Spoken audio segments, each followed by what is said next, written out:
So, in a nutshell of who I am and what I like to do, overall my passion is really helping small business owners grow in the area of technology, marketing, education. That's the nutshell what gets me up in the morning. That is my passion, coming to amazing events like this.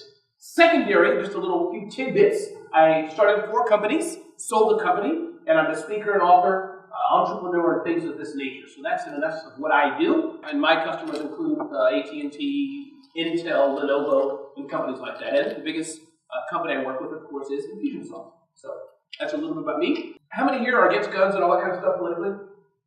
Okay, great. Those of you who I don't want to raise your hands, don't have a heart attack here. It's okay. I was a graduate of the FBI Citizens Academy. Anybody know Jack Bauer, 24, NCIS, all that stuff? So the FBI Citizens Academy is for those who wish they could be Jack Bauer but can't. So I spent a few weeks in that course. It was pretty cool. I went to the firing range and do all kind of cool things. I worked at the United Nations for many, many years of my career until I was fired for my entrepreneurial dreams. Then I went to work for the NFL. I went to work for them for 2 weeks. I just wanted to see if all the badges I got working for the Super Bowl in New York, if I could really walk on the field. And I did. So I would the days when we were there, I was supposed to do some things. I would just walk, show my badges, oh, this is cool. I'm really on the field. Nobody stopped me because I had the right credentials. So I would just see all the security and I test it again. You can go through. Okay, you can go through. It was just, that's the only reason I did it. I love experiences. So anywhere where there's a no, I like to do stuff like that. So that's a little bit. And last I've been able to interview. As far as my editorial, what I do, I interview and talk to people, Kevin O'Leary, Shark Tank, and Mark Cuban as well. And I was able to interview our president in his first Google Hangout. So that's a little bit about me. I'm an author. Mark Zuckerberg called and said, Ramon, can you write a book? I said, yes, I'll write a book. It wasn't really Mark. It was his team, but every day I pretend it was Mark Zuckerberg himself. But his PR team called me and asked me to write a book with them. It's my 4th book. And editor of a magazine, Smart Hustle Magazine. So I'd love you all to go there and check it out, sign it up, smarthustle.com. You get a subscription. So, if you're tweeting out today and sharing at Ramon Ray's me, and we'll get this show on the road at RAMONRAY, and that's that. So, attract, sell, wow, which is what we'll learn about today. So, attraction. Attraction is really about how can you attract people to you. You've heard 1 or 2 speakers talk about today being tribe builders. So many times we focus on the sale, we focus on how can we make money, but we don't focus on building a tribe. And I would dare say in this day and age, the presentation on Periscope, I believe, was all about tribe building. As business owners, absolutely, we have to make money. Of course, none of us here are to be a charity. Even the Girl Scouts have to make money. But I would dare say that first and foremost, build a tribe. First and foremost, build your brand. And that's what really attraction is all about. So attraction, most people don't know about our business. Except for very, very big brands, most people don't know about us and frankly, don't care about us. How many are in that position? I know I am. Nobody cares about Ramon Ray. Nobody cares about your story, your this, your hair, your video. Nobody cares about us. We have to make them care. So, 1, people don't know about your business. That's point 1. And what can we do to get them to know about our business? And that's 3 phases in the attraction rubric. Targeting, attraction, collecting leads. Those are the 3 things I want to talk about and focus on today. Okay? So 1, in the targeting. Most of us target just on the demographic aspects of what we do. We say to ourselves, I'm targeting women is a very popular topic. I have a women targeting to women's own businesses or things like this. Now, let's take that type of business. For those who are targeting women type of businesses, what happens if you looked at your analytics and you thought you had 110% women who are buying your stuff and you realized that black guys with shaved heads, glasses, and orange sweaters are buying 17% of your stuff? Maybe you should start changing your stuff. I don't know. You get what I'm saying? So targeting is important. And it goes beyond just the demographic targeting. It goes beyond the psychographic targeting. Do you follow what I mean? Everybody doesn't think the same. Women are different. Men are different. Children are different. So that's really part number 1. And again, those of you who are in sales talk about this much more than I do. I'm not a sales trainer, but I hope this helps you with these tips I'm giving you today. So, the other tip that people might think about, often we say we're selling to everyone. You talk to an insurance agent, oh, we're selling to everyone. Even us marketers, oh, we're looking for businesses who need marketing solutions. It's not like that. You should stop doing that and not have a wide net of what you're trying to do. So, you've targeted what you're doing, but I think it's also good to understand who is not in my target market. And I think sometimes we're afraid to do that. So you have Kim, what's her name? Nikki, I was close. Kim, Nikki got close. So Nikki has a hair salon. And Nikki, you need to know who is not for you. You follow what I mean? And any of us who are in business like this, who is not the best person for your business. Sometimes we're so afraid, though, to say, I don't sell to this person, but you'll find if you're mature enough and able to say, we only target this slice of the market, you'll find your revenues increasing. You'll find that you can focus on just the people who are for you, instead of trying to target everybody. Take a look at the Aloft Hotel. I don't know, is the Aloft for everybody? Or is it for a certain type of market? Think about it, okay? So, moving on. Second part, after we now targeted who is for us, now we need to understand how can we attract their interest. And this is another thing that's very, very important. So, we've identified that one person in our market is for us. What do we do to attract interest? Now, usually part of this presentation, I talk to a lot of small business owners, and I diverge a bit about some tips for social media. My assumption here is all of you are pretty much experts on this, so I think I'm going to skip or gloss over this. That's a vote of yes. I should skip and gloss over it. Okay, good. I will move on from this.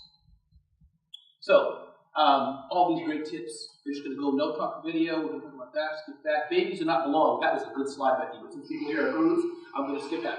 So, now we're moving on to the lead collection aspects. I've walked you through targeting, right?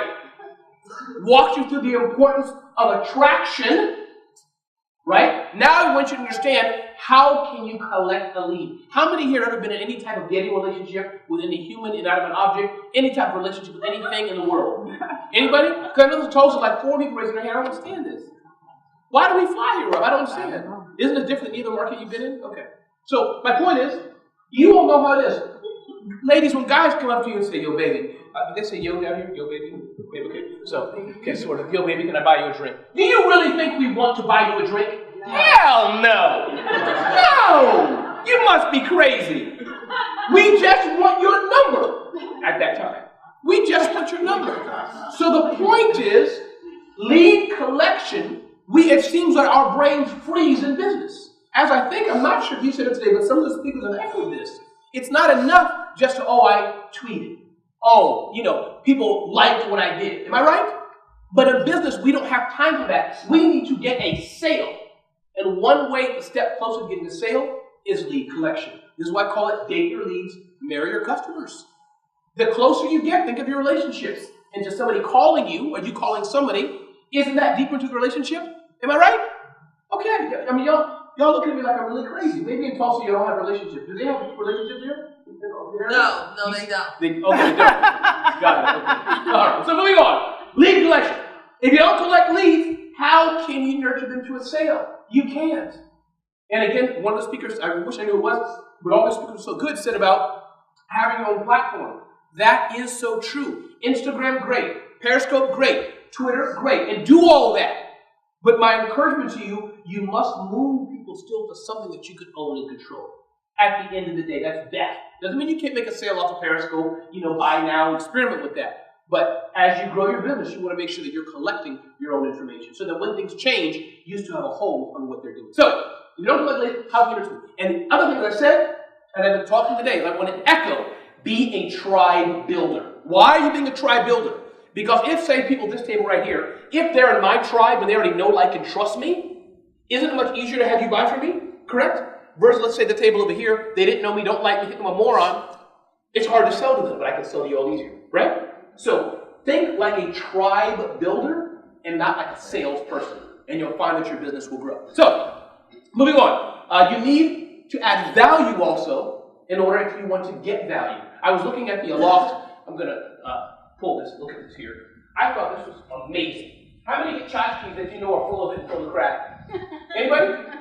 Okay. Now, I thought this tchotchke was full of crap. I thought it was at first. I thought it was. Until I realized what it's for. Yes! I thought it was a napkin. I thought it was a stupid mouse pad. I think it's like a patch for jeans. I don't know. This thing here is for your luggage. I'm like, oh, that's legit to the core. For those of us who travel, right, you can't remember which one's yours, right? You see all this black luggage going down the assembly line. Now you know how it feels to be a black guy. I mean, really, it's not the same. So my point is that now, I hope that was okay to say, but now, I think I'm laughing, so it's okay. But my point is, You have to provide value. If you can't provide value, game over. Okay? So provide value in your lead magnets. Now, how can you create a great lead magnet? One, design matters. Design matters when you're creating your lead magnet. And a lead magnet is that thing. Oftentimes it's, hey, let's say it was the hotel here. 10 ways to sleep better at night in a hotel. Isn't that something everybody would want to download and see? You understand what I mean? Or lead magnet is the Girl Scout cookies. It's not that's something you have to buy, so it's not quite. But to a degree, that's a lead magnet. The boxes are there, right? You see the girls going down the block. Hi, would you like to buy cookies? Or they don't even talk like that now. It's like, hello, would you like to buy some cookies? Right? So you get my point. So lead magnet, ladies and gentlemen, if you're wondering why, forget sales, but you're wondering why you're not getting more people into your funnel, you need to look at, is your lead magnet doing its job? Is that attraction enough? Going back to date your leads, marry your customers. And the proverbial bar, it's ironic that I use that example, I don't even drink, but point is that you get the point I'm making, is that it's important that you focus on your lead magnet. So, 5 words that can ruin your lead attraction efforts. Many of us do this, all of us do this, but I would suggest you stop doing it. In fact, if you have access to WordPress or your website today, change it right now, is this. Subscribe to my email newsletter. How many people wake up in the morning and want to subscribe to an email newsletter? Not me. Maybe in Tulsa, do they subscribe to email newsletters a lot? Y'all like doing that? No, okay, good. So DJ Red Alert said no. So you get my point, is that change that. And instead say, sign up for my course, sign up for my class, sign up for my eating healthier night, sign up to help the homeless, sign up to make an impact and change the world. You follow me? It still could be an email newsletter, but these are small semantic changes that will help grow your business and that will help attract people to you. Nobody wants to subscribe to an email newsletter. Nobody. Unless they're dead. Okay? So that's that. So, another thing I talk about, and you can't see this, but I'll tell you what it says, is you want to have a lead capture everywhere you are. Some of you, as your businesses are growing, you have people who walk in the door, don't you? You have people who are calling on the phone. Forget all the social people who are coming your way. People who are going to your website. You need to be everywhere. 360 approach, capturing leads as much as you can. This is one good sign of a lead capture strategy because oftentimes people are not buying the first time, are they? It may take a few times, right? A few times people, you say, hey, would you like to buy this? No. Would you like to buy this again? No. But it happens. So sometimes you need to be everywhere. So we have Infusionsoft has a tool called Snap. How many of you use the business card scanning tools? Anybody use those? Okay. And some people don't, some people do. But we have one of those tools. And it's amazing how that kind of tool you can use for marketing automation. You scan a business card in, and what are you doing? Hey, it was great to meet you at an event. After that, maybe you're following up if they didn't. The point for us businesses that are growing and why I do things like this is we need as much automation as we can in our business. Now, some might say, Ramon, too much automation makes it impersonal. I understand that. But if you mix automation, in my opinion, with a bit of personalization, I think that's where then things can go. So you can automate the 80% of people that are not quite interested in what you're doing yet. But yet you get somebody who replies and says, hey, I want to come by now for a consultation. I want to come by now to talk about pricing. That's when you can let the human aspect come in. Make sense? So automation can really help with that. So I have a booklet called Lifecycle Marketing Planner. This is a lead magnet tool I'm going to use right now. If you're not interested, no problem. I'll just show you. We're going to have a conversation while I'm standing on stage. So if you want to take out your phone, those of you who have, do they have cell phones in Tulsa? Yeah. No, listen, because y'all, we're a different audience. I don't know. I haven't been. I've spoken all over the world. We all have at this table, right? I mean, so this audience is even different than New Jersey. So if you text the word 480, send a text like you're sending a text to a friend. 480-428-4150, and text the word SMTULSA. 480-428-4150 to SMTULSA. You'll start seeing me saying, hey, so-and-so, thanks, and start having a dialogue with you, asking for your email, asking for your name, so I can email you that guy. So my point is, this is how automation can work for the very small businesses and for the very large businesses. Whether you get Infusionsoft or not, hold the story. But I am here firmly believing that every small business owner must move away from just email marketing to some sort of content marketing strategy. So this is what I am a firm believer in. So 480-428-4150, text that word, send the word SMTULSA, and you'll see a conversation happening. So that was the attraction phase, targeting, attracting interest, and lead collection. Make sense? Yes. Yes. Thank you. I'll send you a check afterwards. Thank you. Okay, so, and again, the reason why this is important, I know we're at Social Tulsa. But oftentimes, people only do one half of a social media strategy. They're great in tweeting, great on Instagram, great in doing all these cute things. But as business owners, yes, brand building is good. But how now do we drive to a sale at some point, somehow? And the only way I need to do that is to connect that to some sort of lead generation sales activity. This is why this is so important. Okay? So, now moving on to the sales aspect. And what this says here is educate, offer, and close. Educate, offer, and close. These are the three things we're going to talk about in this part of what I'm bringing forth to you today. Educate. Now, most people, when they hear the word, the second stage is sale, this is really not about a sale.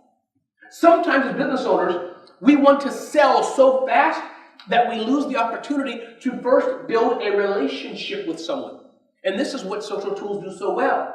But my point is, instead of pitching and try to sell something to someone, in your selling cycle, you must first take the time to educate. That's what's most important first. And again, going back to date your leads, marry your customers. So I've been married for about 21 years. My wife she's a Brooklyn girl. I don't know what I am, I'm just a guy. So the point is that it started out, now she's 5 years older than me. So when we were first starting out, of course, I'm just that little boy. I don't like Ramon. So why the heck are you asking me to go with you shopping all the time? I'm just a little boy, but you know how young girls are. You guys think we're stupid. We are, but you know what I mean. So eventually we got married. Point is, because I educated. I can tell our story is like really crazy, so I won't even go here, keep it PG. So you're educating, not pitching. This is what I want you guys to focus on, keep in mind. As you're selling, when you're in the selling phase, it's not about first selling. Selling meaning traditionally, let me get your money. It's about educating. Again, going to Nikki, out there. Nick. In your case, Nikki, you have a hair salon. It's not about saying, well, here's my prices first. It's about saying, oh, let me. I was going to touch your hair, but it's okay. Let me touch your hair. Let me feel your hair. Let me see what kind of hair you have. Let me see what the look you want. You follow what I mean? That's what it is. Because as you're doing that, as you're touching people, getting them to like you, now you're warming them up for the sale. So this is really what sales is all about in my world. It's about education first and foremost. This is what it's about. Some of the guys who have the best ladies in their lives, I just, to my now wife, it's like, you know what, no, let's not date. No, absolutely not. Let's just be friends. And then what does she do? Oh yeah, after a while, we've been married 21 years. It's kind of a silly example, but you get what I'm trying to say.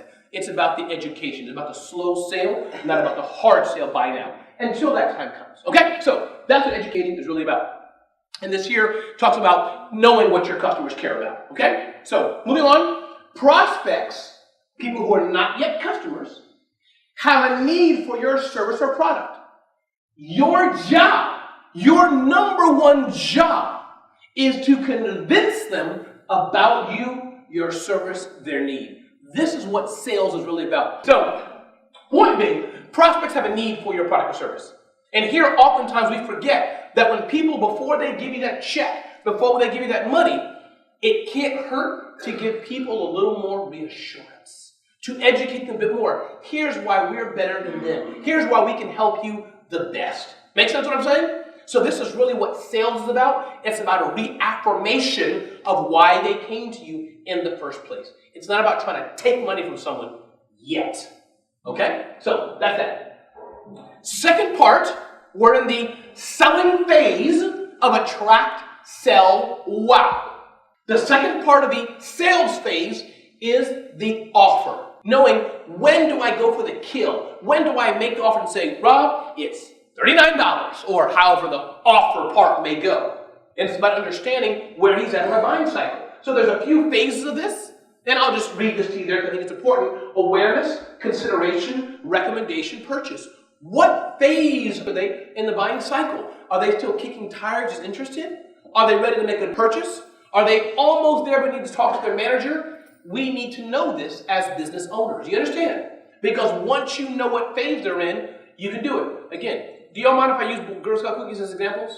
Y'all don't mind? Y'all mind? Okay, good. So don't just say, no, use us, yes. So my wife, she buys Girl Scout cookies every buying season. Now, I personally don't like cookies. I can't stand them. I mean, I like cookies with certain kinds. But I give money to the Girl Scouts. I told you that. So my point though is that she buys them. My wife now is already in the purchase phase. When she buys them from a lady in our local church, she just comes, just me riding King Jesus, buy Girl Scout cookies today. I mean, it's just amazing.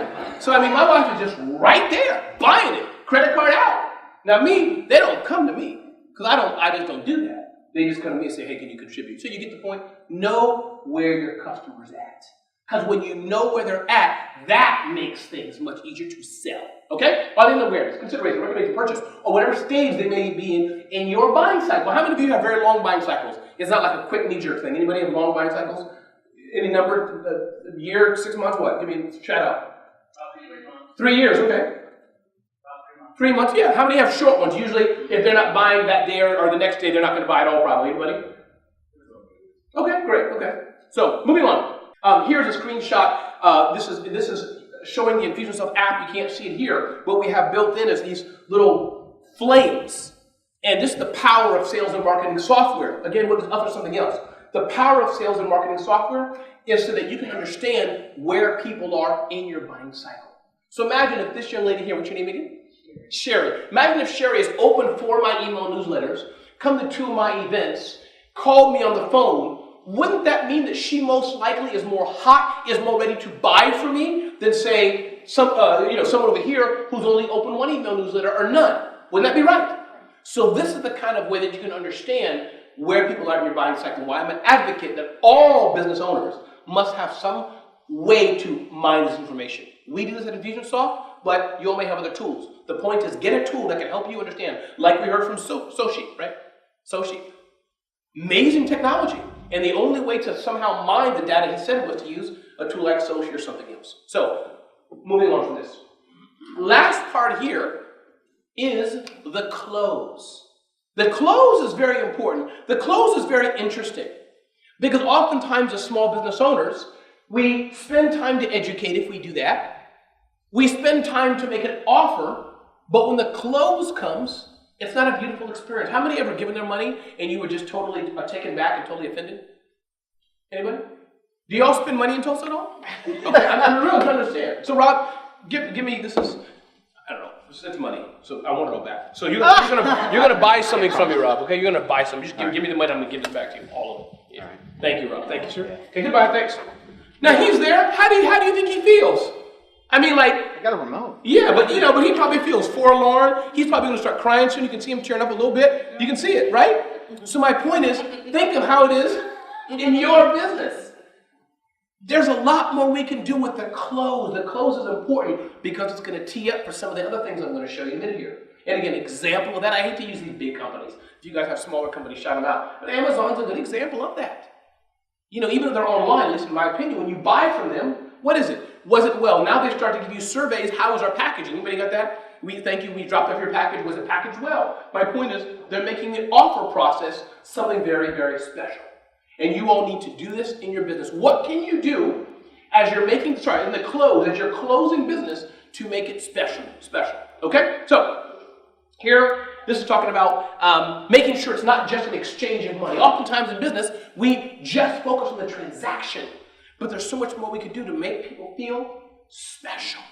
Anybody can remember shopping somewhere and you felt special? Yeah, I know I felt that at, I think it was Costco or Sam's Club. I came in late after they were closing, not just a few seconds afterwards. My tire had a flat, and more than a flat, because yes, I do know how to change flat tires, even though I'm from the Northeast. Take it easy. But I had to do something with my daughter. I needed to save time, whatever was happening. The point is, they opened that gate for me, even though it was after closing time. The guy had his jacket on. He had his own appointment. He said, Mr. Ray, we'll take care of your tires. That's a wow moment for me. That's something that makes that close very interesting. And so the point here is that make sure that you can establish a relationship as you're closing business. These sound very trite. These sound very simple, sound very small, but you'll find that they will do big differences, ladies and gentlemen, in how your business grows or does not grow. Making sure that close is a special, special moment. So, moving on. Last part we're going to talk about today is the wow phase. And this is the part that gets me excited. Because there are 3 types of business owners that I find around. There's business owners that are absolute first-class, first-rate morons. Completely idiotic. And you never ever want to buy from them again. In fact, you even tell your mama not to buy from them again. You tweet them out, you flame them. They know that you're the devil. They know it. They're just the jerks. There are then those that you have an experience with, but it's like, ladies, you know what I'm talking about? Just, right? Yeah. We'll stop there. Good. So, and nobody likes the experiences. It's just, you don't remember them, you don't forget them. We went on a date. What was his name again? Well, I forgot. I can't even remember. It was so unextraordinary. But then there's those few times, those times you probably remember them, where you finish that experience and your heart just pitter-patters. Am I right? Maybe it's the Loft Hotel. I don't know. Maybe it's Girl Scout cookies. Maybe it's whatever else you guys are doing here. Maybe it's is it Union Public Schools? What's the public school in this area? Union. Somebody's here, Union? Yeah, so maybe it's your public school. That kid walks in, hi, Mr. Jerry, my first day at school. Instead of slapping him, you're like, welcome to school, right? So you get my point. This is what we have to do in business. What can we do to make every moment a wow moment, an experience? I was just talking to a client of mine just now. He called me on the phone, got a big deal. How many are in publishing and writing? I know Rob and Becky has a few. Yeah, so how does he get those calls? Do you think it's okay if we give you like $1,000 or $2,000 per article? And you're like, oh, yes. And can you do 50 articles? That's when you really start to. So I had one of those moments. And he said, Ramon, it is just such a pleasure working with you. That was nice to hear because I have a lot of problems. I don't invoice properly. My math is bad. I hate numbers. I had tax audits. Trust me, I can't even color well. But I can sure treat people nice. And I have to do that. I do that in my business, which helps with other things. Okay? So, wow. What can we do to wow? 3 parts to the wow process. What we teach here at Infusionsoft. And again, it's not about the software. Software is one thing. Sales and marketing software is important. But whether you guys are using Constant Contact, MailChimp, any other tool, you can do this with those tools. The key is set your mind to get it done. Okay? So, delivering well, offer more, and get referrals. Deliver well more than promised. This is a simplistic statement, but it's so powerful when we do it. You say, I'm going to do X, but do you do X and Y? Maybe even a Z. I try to do this in all my interactions with clients. I try my best. Because again, being a very, very small business owner, how many know we don't have time to screw up? We can't. There's always somebody else they can hire. And I never forget that. Somebody, big company, Microsoft, whatever, hires me to speak, I say, thank you for hiring me. Thank you. Because I know in an instant you can call somebody else to be on your stage too. So I'm very grateful. I'm very grateful for that. Y'all know what I mean, right? So this is important. So delivering well more than promised. It's a mindset. It's a mindset we have to have. Now, how does this connect to sales and marketing software? Because you can have software that can clue you in and give you indicators of how to do this. Or, as the gentleman from Sochi talked about, these are tools, yes, but tools are important sometimes to help you do this. Okay? This is very important. So, delivering well more than promised. How many send thank you cards? How many? Yeah, a few people here. Thank you cards, ladies and gentlemen, are not old-fashioned. Thank you cards are very important. One of those things that when you get a card in the mail, when you get something physical and open it, doesn't it bring back that warm feeling in your mind? Don't you feel like warm and fuzzy? You just want to go like you just want to sing the best part of waking up. Folgers in your cup. Don't you want to sing that kind of a warm? Am I right? You can see it in his face. You already feel warm, don't you? There it goes. So, thank you cards or whatever it might be. I like what Becky does. Now, hers has been different take on this. But how many wants a business card with a little bottle attached to it? I think that's pretty cool. I mean, imagine what she does if you hire her to speak. She probably sends you a cake. I don't know. So, I don't know. Something I'm sure she does. But you get my point. What can you do to up the ante? What can you do to show appreciation? And so many times, ladies and gentlemen, we forget this in business. We often touch people only when we need them. And that's the wrong time. I've been guilty of it, but I purposely said in my own company, so like I said, I work with a lot of large vendors. So for me, I get large few checks. Follow me, that's what I do. I'm not a consultant, but that's what I do in my business. So yeah, if I have to send 30 or 10 or 30 or 40 or 50 boxes of chocolate at $20 each, that's a lot of money for a small business owner, but it pays off in dividends later on. And the second thing I've started doing, I've had a habit of only approaching people when I need them. Hey, okay, I know the contract is up with Toshiba, for example, or whoever it may be, let me call the person then and, hey, how are things? I stopped that. I build in 2 or 3 times a year, besides our transactional, just to touch base and say hi. And it's genuine. Even if we don't work together, I often still call them.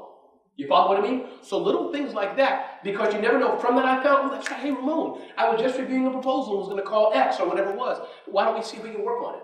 Okay? So, showing appreciation, showing thanks is important. What can you do to turn transactions? Basic, Rob paid me, I gave him his remote. Yeah, he got the remote. We're clear, fair exchange.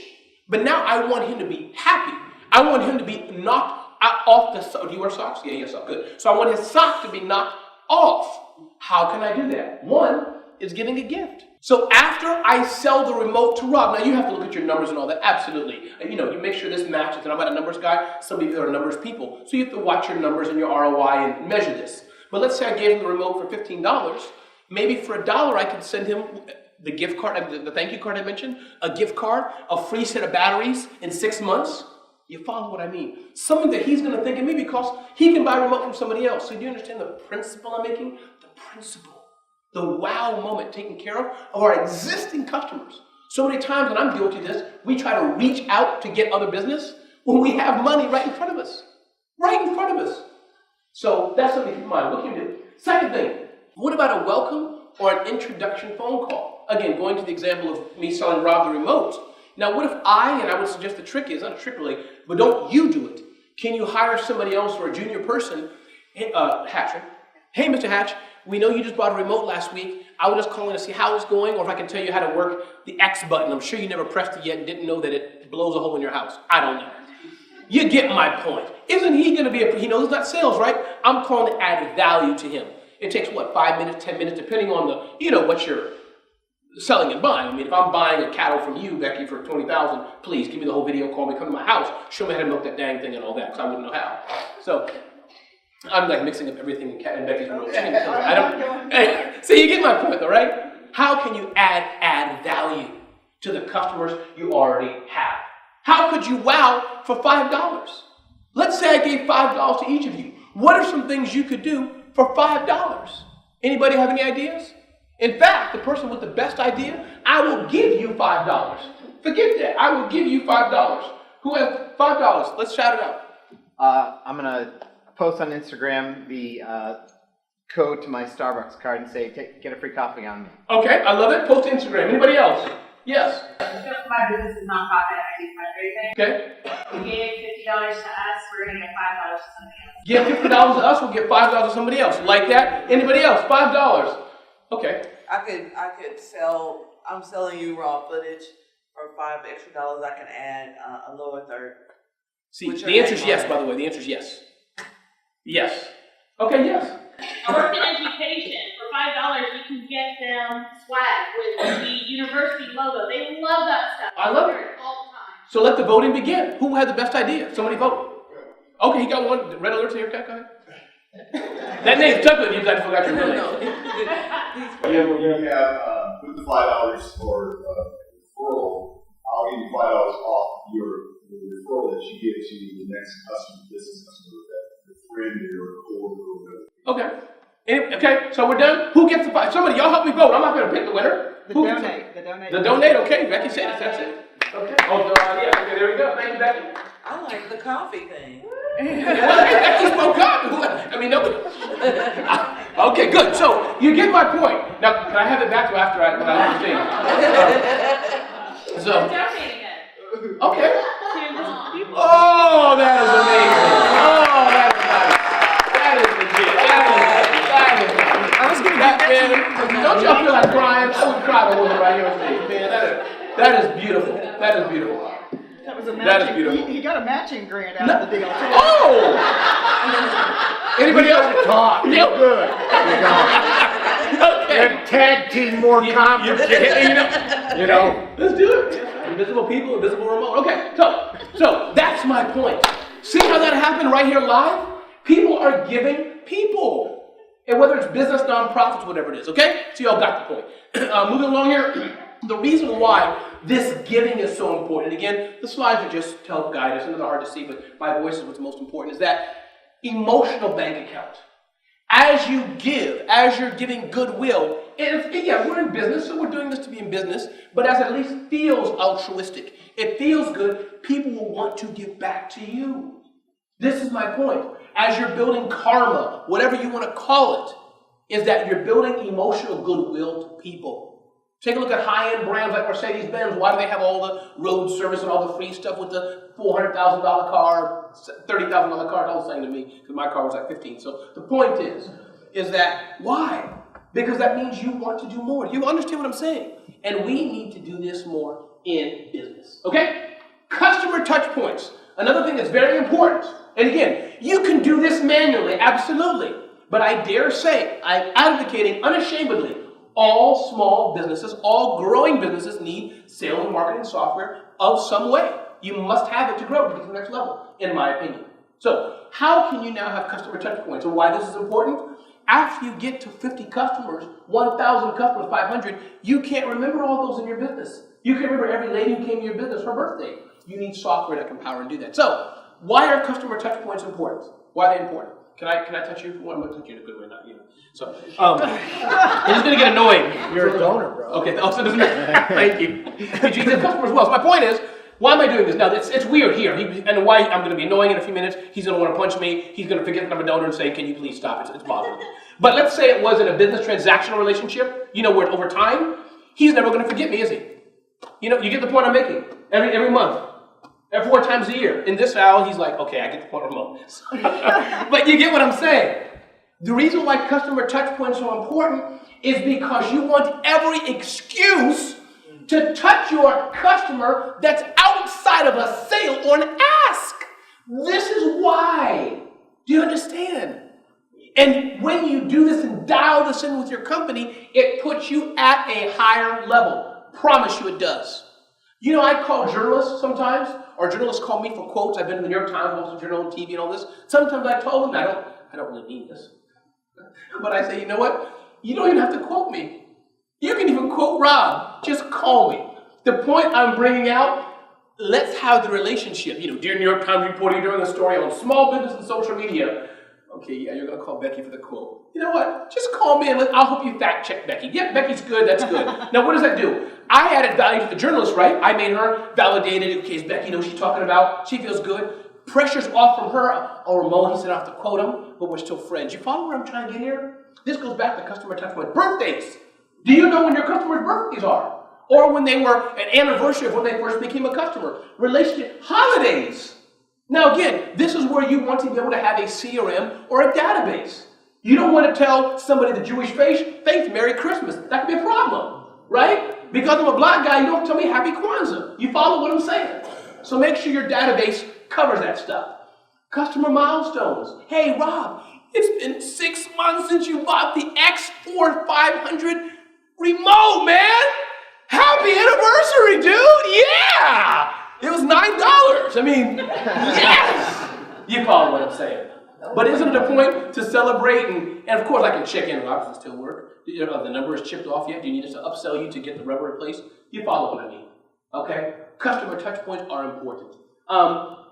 Invoice delights. We at Infusionsoft have a customer. I haven't heard a better story than this, except maybe Becky's business cards. But this customer includes a lottery ticket with each invoice.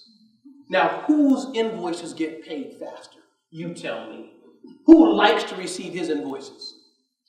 His customers, because they have a chance to win millions or whatever. Get my point? So, keep in mind these things. Uber is doing a great job in New Jersey.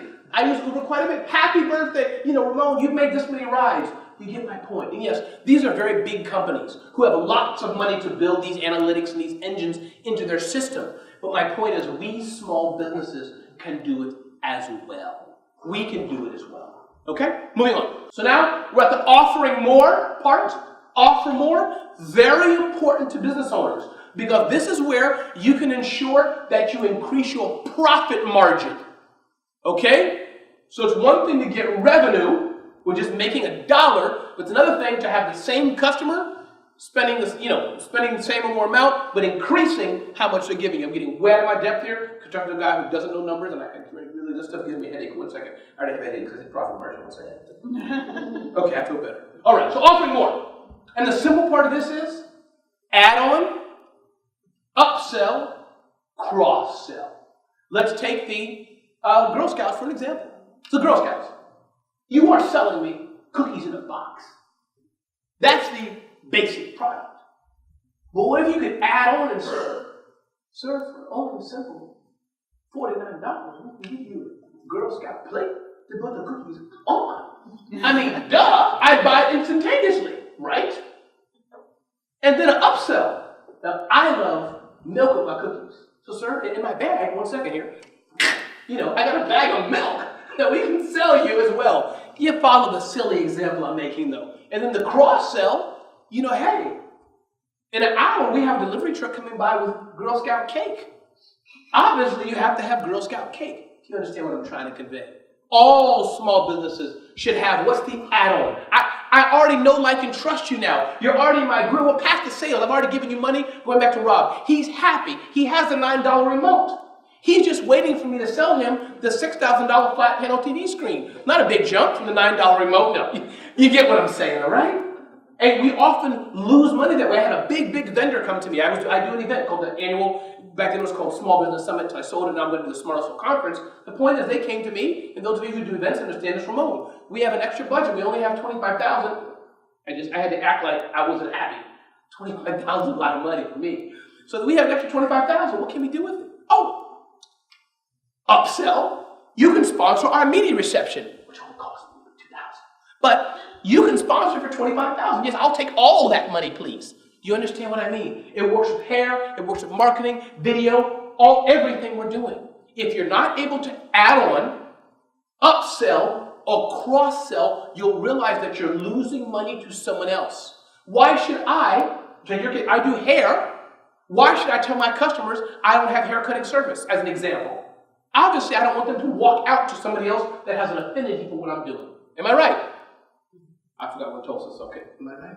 Yeah. Cheryl, why people here don't like, I said am I right several times, people like, okay. Why? Oh, Mama was gone, so okay. I see. Okay, all right. Okay, so moving on. You get the point? Add-on, cross-sell, upsell. Okay? Okay. Moving on. Oh, I see it works. Cheryl, can you stay in the room? You have like a whip in there or something? Okay. So get referrals. And this is the last point of this attract so well that I'm talking about today. Get referrals. Referrals are so important, and oftentimes we do it, we think we do it naturally. Oh, that's right, hey, could you please refer? So, we do it once in a while, but what I'm advocating is how can you systematize it? So every customer that's a 9 and 10, NPS, those who things like that, that's rock solid, that loves what you do, everyone is becoming a customer advocate. And I'm guessing that Nick may be touching on things like that in his session. How can we do this? Again, you can do this manually, but I'm advocating automate the process. Rob bought. A week later, let me send a survey. Rob, did you like the remote? He says, loved it, bought 3 more, great. Now can you please tell Becky about it? You follow me? Now, you have to do it natural. That was a little too simplistic. But how can I make fans? How can it happen? Me coming here. So I saw the social media Tulsa event online. I think I've known of Cheryl and all these things. We've connected on, but I said, I don't know. Maybe this is not legit. Maybe it's like a meeting of serial killers. I don't know. Because it's Tulsa, so you got to be careful. I know you have tornadoes, but So I emailed Becky on the down low. Becky, this Cheryl girl, is she really okay? I'm teasing, but you get what I mean. I asked a friend who I trust, and she validated. You get my point. So we need to do this more in business. Once people you already like and know, it's easy to have them do other things in a good way. This is not bad, ladies and gentlemen. Some of us are very afraid of money. We're scared of money, scared to make money. Money's not bad. Okay, in most cases. So, the good referral system makes you easy money. Now, some referral insights. And I'm not going to read over this, but just to give you some insights to whet your appetite before we come to a close here. 1, keep in mind it costs less. This is the most thing I want you to remember. To market to existing customers than it is to market to customers who are not yours yet. It's much cheaper. So, let's say the 3 ladies at the table back there, they've already bought from me. And let's say you guys know, like, and trust me. Can y'all shout out, we love Ramon. Awesome. 1 of you sounds very real. 2 of you don't. That's okay. That's okay. 2 of them sound like, really? Oh my God. I was just gonna walk out to the bathroom for an extended period of time. Okay, so my point is that they already know, like, and trust me. Isn't it easier for you three to turn around to that table and say, we love Ramon, you should too. So you three tell the people in that corner, we love Ramon, you should too. Don't y'all sound convinced now? They're like, yeah, so you get my point. This is what referral marketing is about. It's about, yes, you need to do your own marketing. You need to do that. But once you get that down pat, now how can you get other people to say that you rock to other people? And again, social media comes in with that. This goes back actually to your stories and things. Indirectly, but similar way, right? You're taking stories. Other people want to look good, so they use your stuff, license it, and put it on their site. You get what I'm saying? This 2-day conference is all about giving, I think. All about tribe building. All about validation. This is what it's about. So if you're able to build referral systems into what you're doing, you'll find your business taking off. It happened to me again just today. A friend of mine, a mutual friend in the blogging world, a big technology vendor is looking for a writer to do a lot of writing. Now, I don't do that as my forte, but I know this gentleman does. A lot of writing is what he does for a living. I was able to recommend. He didn't have to sell it. I sold him. By the time he got on the phone call with Lenovo, big vendor, they already sold. That's about a 15, 20K deal for him. He didn't have to do jack. You follow what I mean? Okay. So, moving on. And again, I'm not going to read all these points. You can go through Cheryl. You guys can hit me up on Twitter, @Ramon Ray. Email me whenever to get the slides. But price is less important oftentimes than customer service. Now, that's not always the case. If you're my wife, price is all that matters for the most part. Honey, if you're hearing this, I'm so sorry, honey. But basically, besides her. But most of us, and I'm just teasing, right, okay? Most of us, it's not about the price first and foremost. Don't we want to just be respected? We want to be taken care of? So this is why these things are important to understand. People don't often leave us or slam us, whatever, because of price. They often do it because we didn't take care of them. And this is important to keep in mind. So, moving on. Happy customers, and again, a lot of you know these stats already, but I think it's important to keep in mind. Make your customers feel good, and they'll be yours for life. And I think this is the bottom. When I say yours for life, does that mean a customer may not switch from you momentarily? Does that mean due to market conditions they don't stop? No. But what's first and foremost important to me, what's your name again, Mr. Amazon? Samuel. So in Samuel's case, he's been a big customer, giving me $20,000 a year in whatever we're doing together. And he says, Ramon, this time I decided to work with, Cheryl. Okay, that's okay. It's not okay, but it's okay. But that means we're still friends. He still calls me. Why? Because he just got moved to another company and decided to work with me and cut off paying Cheryl. Now we're good, okay? You understand? I don't mean that, Cheryl. So, make your customers feel good and they'll be yours for life. This is the part to keep in mind in this aspect of using social media. How can we blend the aspect of branding, social, tweets, engagements, likes, telling stories? How can we take that part of social, but also create it for social for business? And that's where social and money come together. Yeah, sure. Gary Vaynerchuk had it right. What's the ROI of your mother? And you don't have to about measuring it so deeply and things. He has a point there. But for us business, we have to make money. And I dare say that combining social with some smart sales and marketing strategies, you can make money. And you can measure it to a great degree if you do it right. Today what we talked about is attract, sell, wow. Lifecycle marketing. Attraction, selling, and wow. It's a pretty simple concept. Attraction, selling, and wowing. That's what we talked about today. So the contest is, I want to know who can say attract, sell, wow. Who can say it? Do we yell it? Yeah. Or do you want me to, No, yeah. There we go. Attract! That's the first one. Now think Yeah, carefully. that was pretty loud. Think right? carefully, yeah. Sell. She may begin the third one, Cheryl. She may. You have some smart people Are you here. ready? Yeah, I'm ready. Are you ready? Wow, yeah!